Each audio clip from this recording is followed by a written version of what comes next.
Thank you for joining us.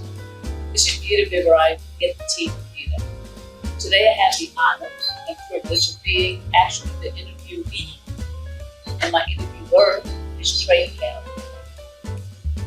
Trey, how are you doing today? Pretty good.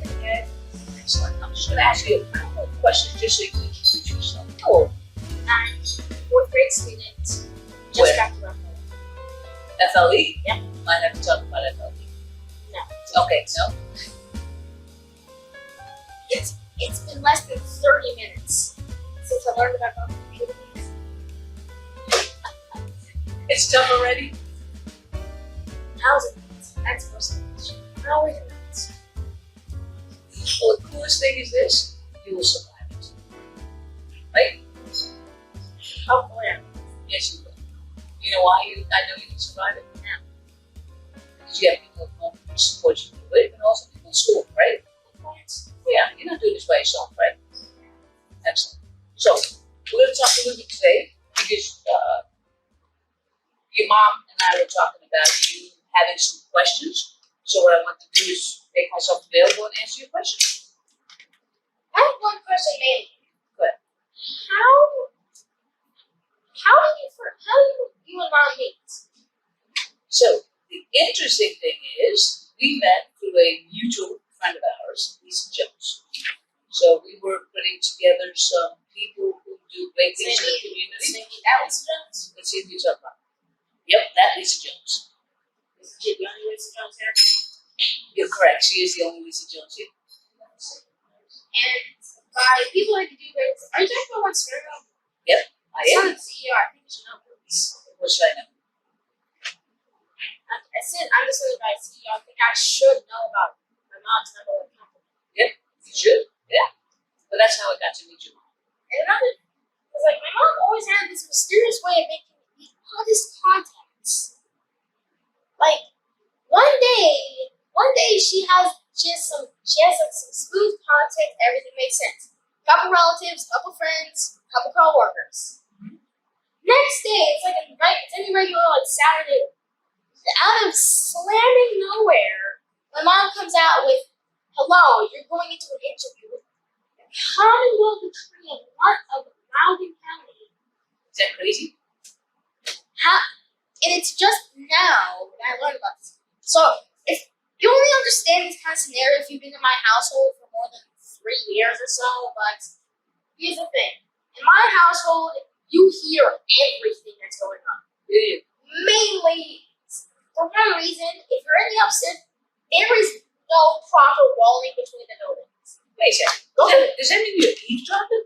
No, What does that mean? it's not that I attempt to eavesdrop. I mean, it's kind of like I'm forced to do so since I have no other choice. Okay. There's no soundproofing in this house. So if you go up to the top of the thing, if you go to like our top floor, you realize there's a giant balcony that goes to the most echoed out room in the house, and then there's an entire open way staircase that has nothing to guard it except some railings. You seriously have.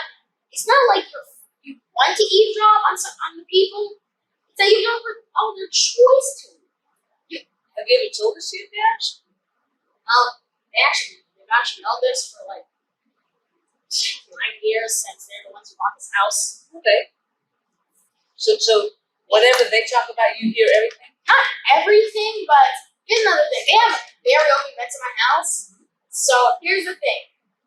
So like you hear a lot of stuff in the house, especially and this usually surrounds like 99% my mom and dad's work, and the other 1% we're not going to get into. Something more personal. So you have boundaries. Some boundaries. Okay. I wouldn't say boundaries.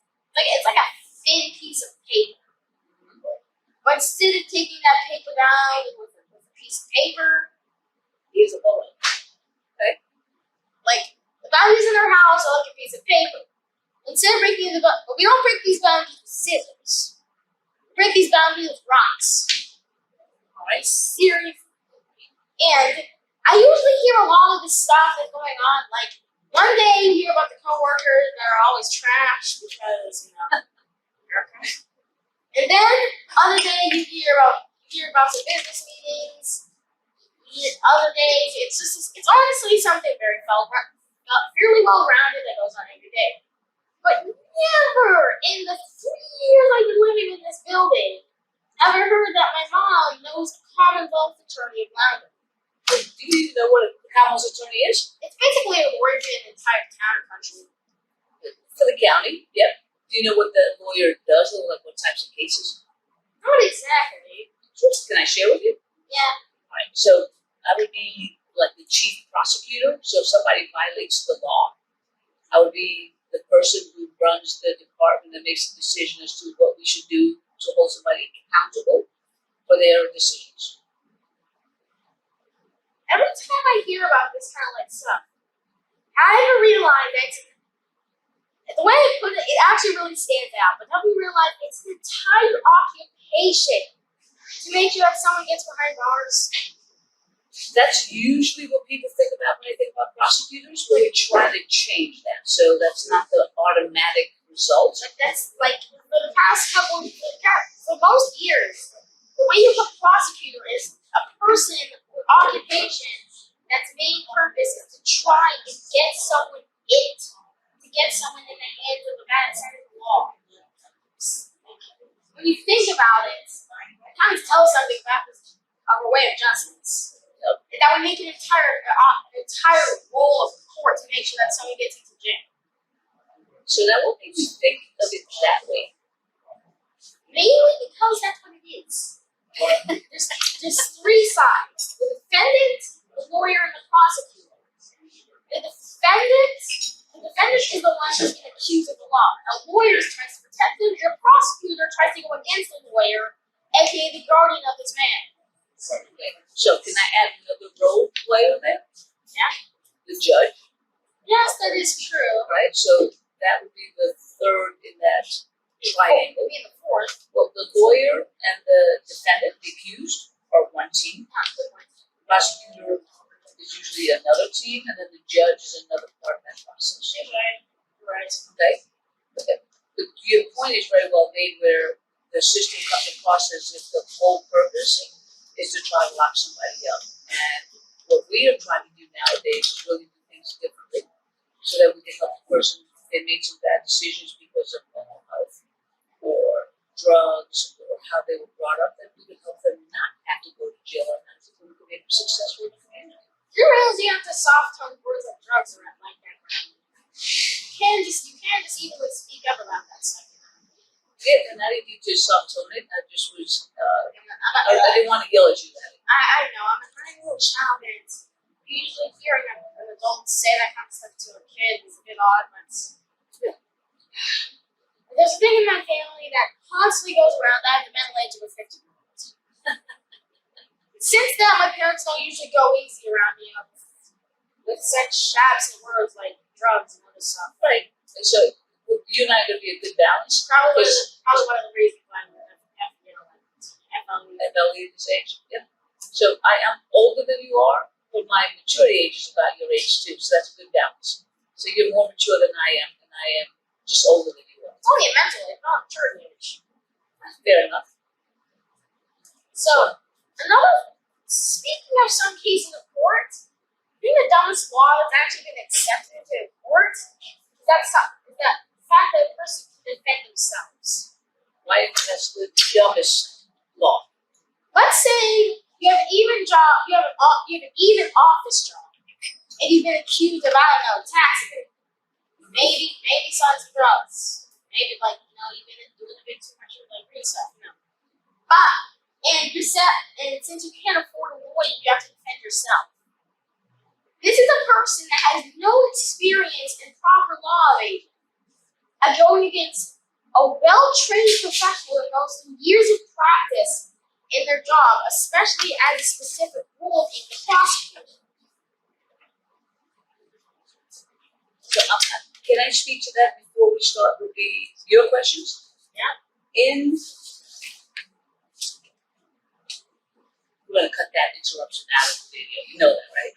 Yep, that's all it is. They are just interrupting our flow. Yeah, we are not, we're going to cut on this. We just explain to them, this way, we don't need a script. We got game, right? So this is what we're gonna be doing. So this is what you do. Our left sheets. The left sheets, that's right. But this is the thing is what you saying as far as somebody representing themselves in dumb law. If you're accused of a crime that could put you in jail, you actually are entitled to be considered for court-appointed counsel, so that you don't have to represent yourself, but you can. That's what he says. So we both have the same page. Oh, all right, cool. All right, let's go. Game on, ready? I'm ready for questions that I've been practicing. I've been studying. So one, what do you think is your favorite era of social media? My favorite, probably Facebook. Did you see a lot of people? Era. Oh, era. I'm sorry. Era. Social media. I don't even know what the question means. What are you asking me to say? Answer. Have you read the questions on the mom's emails to you? No, I don't need to pre-advance that. I should be able to answer your questions. So what does era of social media mean? So let's say in 2021 we got more things on like politics. We have more things on like, well, in 2021 it's mainly two things honestly. Okay. For the more political side, it's more exception and pride, more exception and non-binary pride, and for the more entertaining side, it's just now. What would you think would be your favorite era? It's like 2012, 2013. I actually am okay with 2020. It was a hard year. Are you talking about the era of social media or 2020? Was this social? You said era of social media. You gave me a timeline, right? Yeah. So can I not make 2020? You didn't give me the answer. I was thinking of like, are you talking about the era of social media or the year itself? Because the year itself. The era of social media 2020 being politics. Can I answer it that way? You can answer that way. But if you're saying that 2020 itself was a good era, I think we might be on a different page. We could be on a different page. I think you're on 3 and I'm on 92. Okay, could be. But if you're asking me the questions, then maybe I should answer. Or I could ask you the question. What's your favorite era of social media? I might have to say Why? mainly for the political side, not the 2020 memes. Yeah, I hear you. 2020 memes and everything. Okay. Do you create your own memes? Sometimes. Very good. Yeah. 2020 there's a reason why 2020 memes 2012 memes are not good. Okay. What year were you born? Actually, I was born like a year before 2012. I was in 2011. Okay. But for some reason, I'm actually ranked as the year of the dragon in Chinese zodiac. I'm a dragon too. I'm supposed to be ranked as the rabbit. I'm a dragon too. Like, for some reason, it's this social acceptance thing where they just say that if you're born in like 2011, they'll just accept you as a dragon even though you're actually supposed to be a rabbit. Which do you prefer? I actually prefer being a rabbit. You and me both. Maybe because it's the thing I actually possess. All right, what's the next question? Why did you become a lawyer? I was watching TV, and I thought it was a cool thing to watch people on TV helping people get out of trouble. Oh, heck no, not judge you. Please, for the love of God, don't tell me you watch that, do you?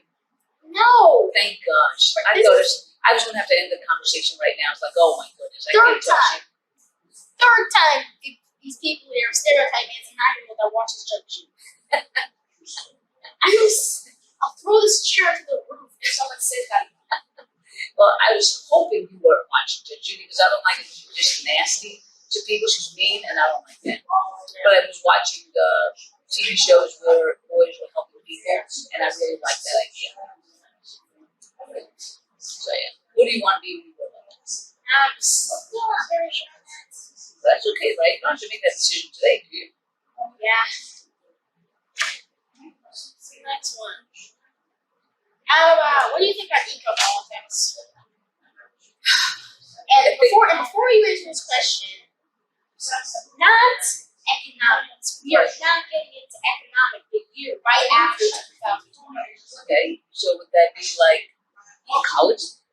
Not ecology. What? I meant like climate change. Political climate change. What do you think about that?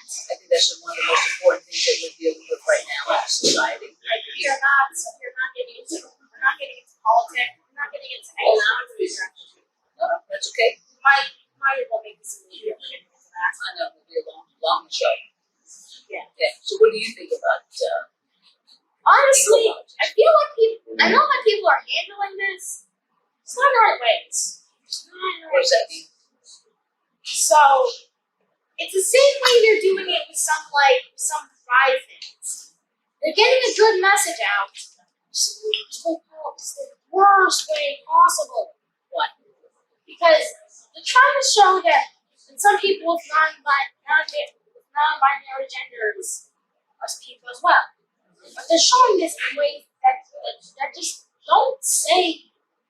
I'm just trying to say it like showing it in the wrong way. What would be a way that you would like to see it done? I'd say some way of I don't know, something of like a trans or someone living, like showing them as a normal person. Okay. And I was like, don't show them someone different. Right. Show them like everyone else. Okay.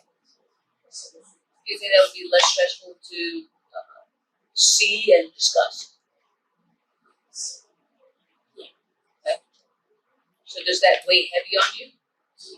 Okay. Next is what is your social message? My social message is that we should have fairness and equality in the justice system. That it shouldn't matter what your finances are or your race. We need to have an experience with the system that helps our community for everybody to do that. Another thing is, what's the process? Okay. So right now you are in what grade? Fourth. So you go through high school. Not saying that you become a lawyer. Then you don't have to be so suddenly being a lawyer is probably the coolest thing in the world. Even if you don't, even if you go to law school and don't become a lawyer, At least you know the fact that, like, you go to the big too much on grass, you know what I'm saying? You get like hours there, at least you know they're going to be fine with you. At least you know your experience. Well, eat too much grass, you have too much for the grass, then candy, if you haven't got cow too much of that stuff, at least if you get cow that's selling it, at least you know that you have experience for it. right? But this is what we want to do, right? We want to make good decisions on the front side, so we don't have to worry about those things, right? Because you have a lot of good things to do in the future. But once you get done with high school, you could go to college and get a degree, and then traditionally it's 3 years of law school. 3 years.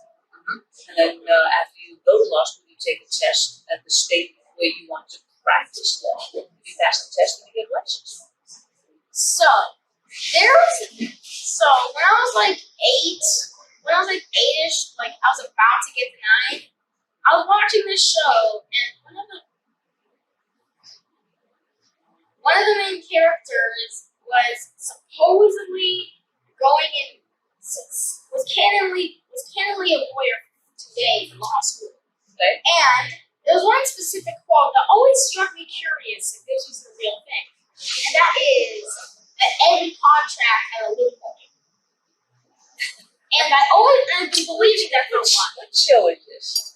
And Is it? I mentioned it, but I don't want to get copyrighted. It will get copyrighted. Is that the blonde? It's called iHarley. I watch iCarly. I know exactly what you're talking about. I wish we could edit that out somehow, maybe censor it so I don't get sued. You don't have to do it by hand, so you're good. But it's true. But either way, I think Nickelodeon's above suing kids. I hope so. Yeah. But every contract does have a loophole. And what that means is that all contracts are imperfect. I knew what it meant. I was wondering, is this actually true? Yes. Is there a way to actually get up any contract? Yes. Just I was always suspicious because the main way they got out of this contract. How is it? So let me explain.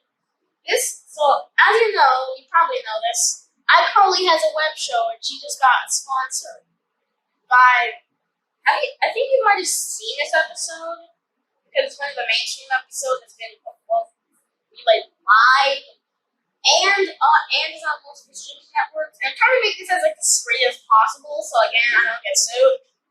I'm looking at you, Nickelodeon. I swear to God, you better not sue me.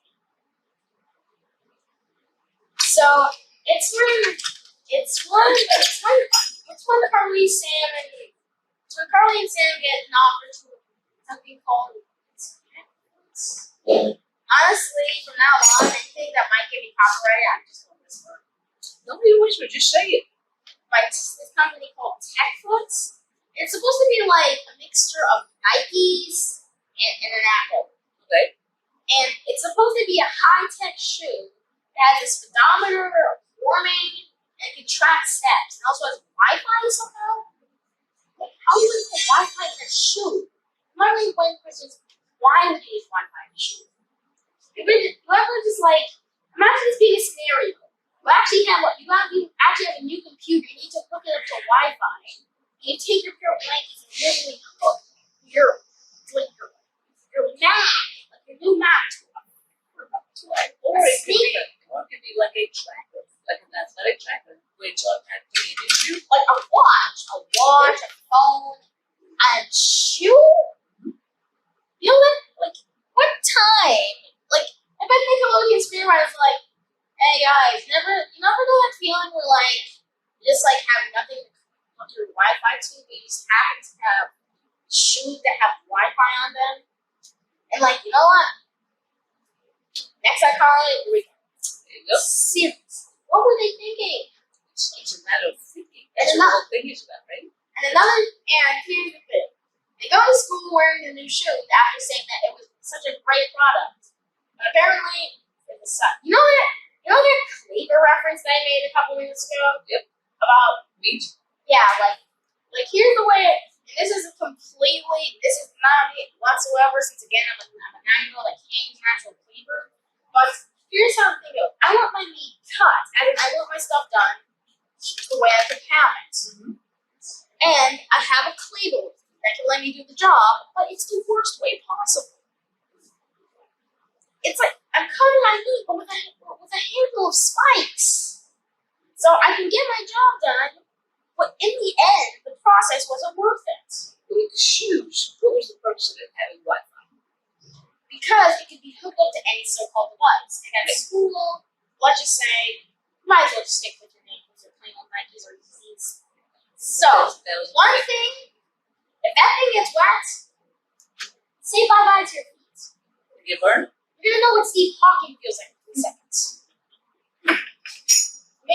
Mainly because if they get a single bit wet, they'll send an electric shock to your entire body in contact with any moisture. It's like your pop rocks of shoes. I don't want to go outside in like January and go on a walk with fear of knowing that I'll get a seizure from stepping in a puddle. Do you have more than one pair of shoes? Yeah. Do you wear them for different events? Sometimes. Right, same thing. So you wouldn't wear them in the snow, you wouldn't wear them when it's raining. What's your next question? So yeah. Back to that reference that I made about the, again, spiking. Do you actually agree with me on that? Or are you just like doing it because we're on camera and they ought to disagree with the child? No, it's actually not odd to agree or disagree with your child, but the point that you're making is having the right tools for the right purpose. That's always very efficient. Because before this interview, the main reason I made this reference was about the difference between. So I asked the question: do you prefer no internet connection or slow? And you mainly answer no because I usually answer no because with no internet connection, it's just done and done. You know that you can do this, and you don't need to try and do it. You know that you have all the stuff you need that you can try and do it. Right. Oh, slow internet connection, you can try to get something done. It's the worst way possible. Right. Very efficient. Again, I want my meat cut, but now with a handle of spikes.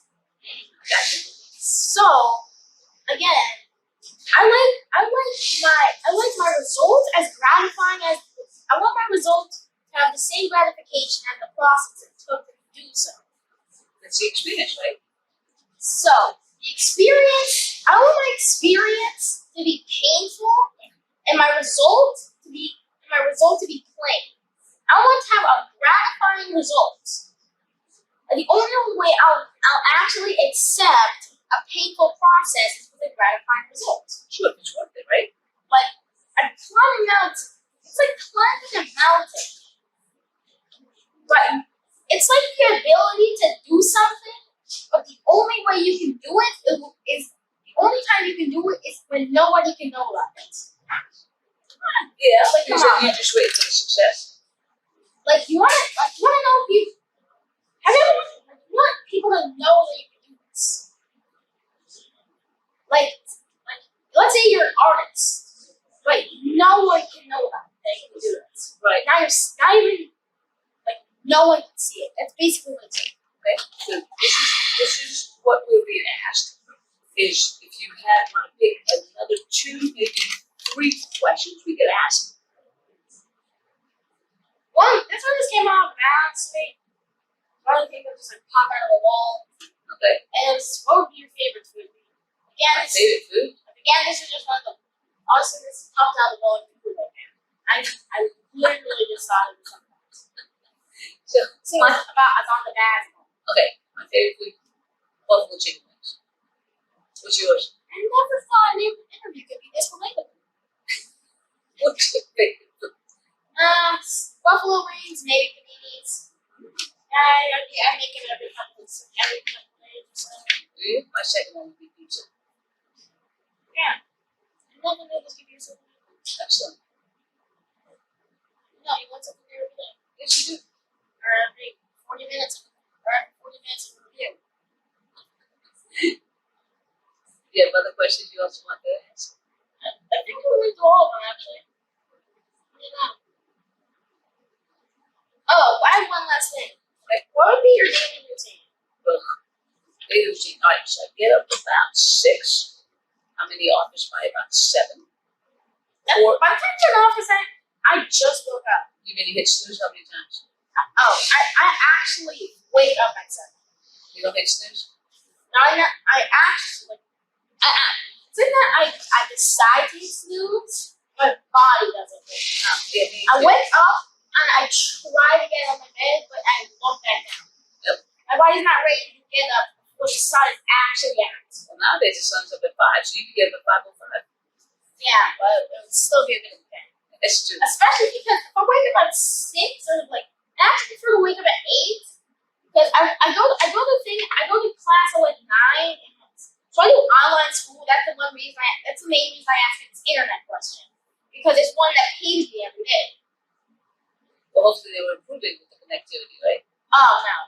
Not yet. Honestly, they're making it worse. So, They're much more complex items to agendas. So can I ask you a couple questions? Yeah. This year you were going to school from home, right? Actually, pastor as well. Okay. Which do you prefer, in the classroom or from home? In the classroom completely. Why? Every reason. Tell me every reason. Give me 3 reasons. Okay. One, you can actually make friends without having to unmic yourself and excuse yourself for 5 minutes. Right. 2, you can actually experience your learning. On a device, you're staring down the screen trying to finish down stuff that would be much easier to do in real life. And finally, honestly, it's just, I just prefer it. Yeah, because I just really just I agree with you. Because we have a lot of meetings for my job, but in person is always better. one reason always pained me as well Blu-ray. Blu-ray always got nerves. Yeah. Even when I'm wearing glasses, it just constant Blu-ray. You have to stare down to try to get something done. So just instant trial, error. It's not trial, error, repeat. Trial, error, repeat for me. It's trial, error, and banging my head down on the hard table. Honestly, I don't even try to do this. I just like, okay, try this. There's an error. Try it again. I'll do the second error. I'm just like smashing my head, trying to think of another way to get around. So does that work? Actually, yes. Oh, does it? I can't believe it, but actually going to answer yes, and it actually does. I usually get I mostly get A's on this stuff, and this is the process that I use. That's right. Trial and error, baby. Okay. So I'm going to take 2/3 of your advice. I'm going to try, work through the error. I'm not banging my head. My head's not big enough to handle it. Just don't. You can still bang. It's not a table. Okay, fair enough. Any other surface. As long as you're caressing your head on something, it helps you. Awesome. I want to thank you for your time today. And I really appreciate you making the time after your long day of school and hard FLE day coming in and talking to me.